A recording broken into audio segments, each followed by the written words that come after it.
When you think about it, oxygen absorbers are just the most awesome, incredible things. It's just been like a dream come true, really, for people who are interested in food storage because you don't have to take the time and energy and effort to weave your basic foods into your daily lifestyle.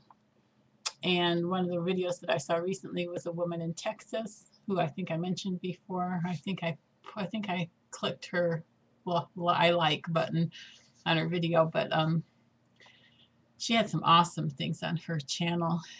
Uh, she was opening products in number 10 cans that had been stored in Texas in a shed, outdoors, no air conditioning for decades, and were still in really great shape because they had oxygen absorbers in them. So it's another huge long topic we could get into here, but I just wanted to say when you're dealing with the oxygen absorbers, the only real thing that you need to pay attention to is what the instructions that I read years back were that you need to take enough out of let's say you have a bag of 100.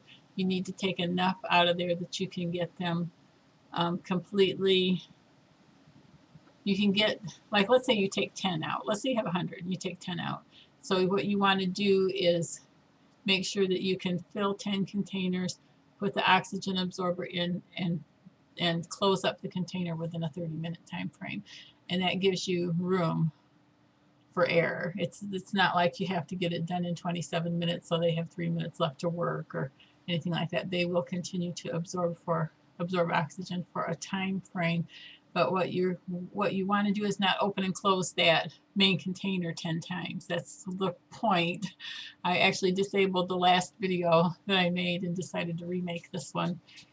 That was a point that I didn't actually get across that I should have done in that previous video. Is rather than to open your bag of 100 10 times to take out 10, what they want you to do is get your 10 containers lined up, all filled with food. Then go back and open your bag of 100, take out 10, close that bag up.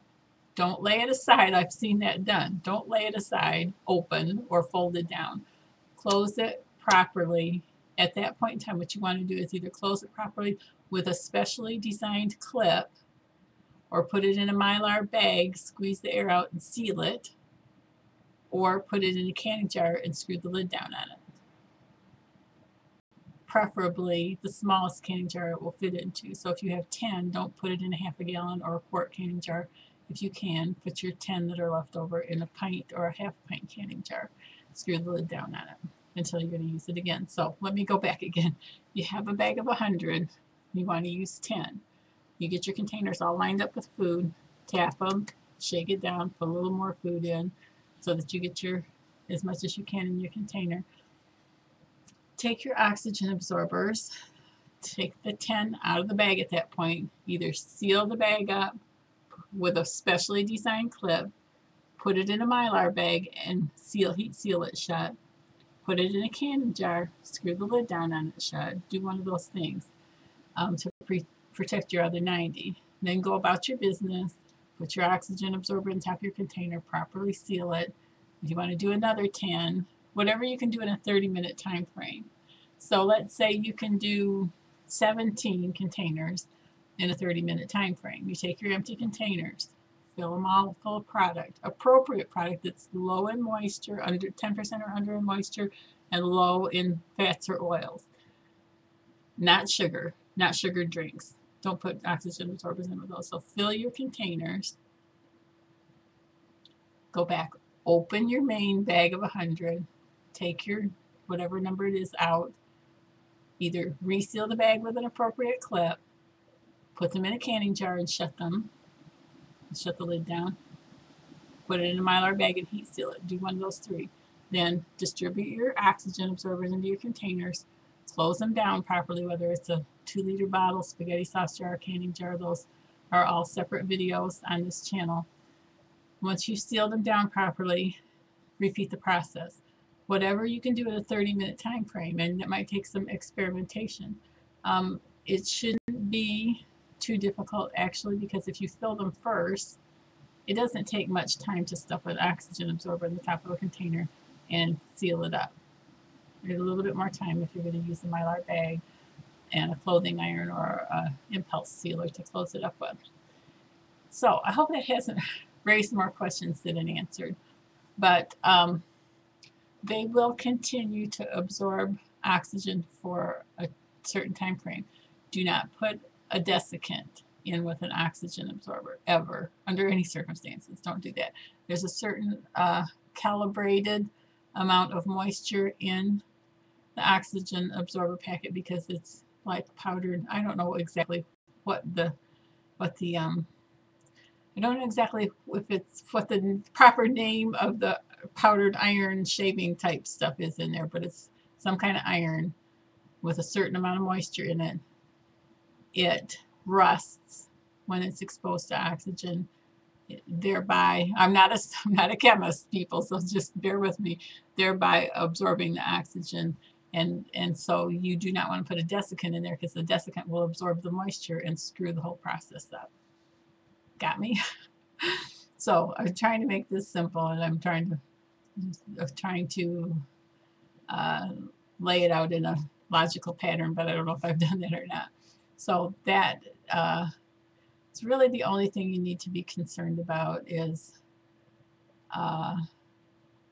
doing it instead of filling one container, opening up your main bag, taking one out, oxygen absorber, putting it in the container, closing it down, starting the process over again. You don't want to do that because every time you open your main bag with 100 in it or 95 in it or whatever's in there, you're exposing that main bag to oxygen again and again and again. Do not lay that bag down and fold it shut. Don't do that. You don't want to do that. So handle them properly. If you have questions and I've totally confused you, write me a note and we'll go over it together and I'll try to straighten it out. I hope that was clear. We're having gorgeous weather. I heard this morning on the news that they were expecting a foot of snow in Pennsylvania. I don't know if they got it or not, but we got some pretty heavy duty. My front door is like right there, like 8 feet that direction. So they said that we were going to get high winds for a couple of days because of this nor'easter that brought a lot of rain and was supposed to bring a lot of snow in the northeast the last couple of days. I am going to try to put some more videos out this week. I'm still having a glitch where I can only do one a day for some unbeknownst reason, unbeknownst to me reason. There were some other topics, obviously, that I wanted to cover. I will tell you I'm having fits trying to figure out why my grapevine cutting will not root. So if somebody has an idea, let me know. I still have not even pruned my grapevine, and it's a little overdue for that, so that needs to be done. But if anybody has successfully rooted grapevine cuttings, I need to know what I'm doing wrong, because I would like us all to be able to do that successfully. It just didn't root. I put honey in the water, which is supposed to be a rooting tonic, so I will try to read up on that more soon.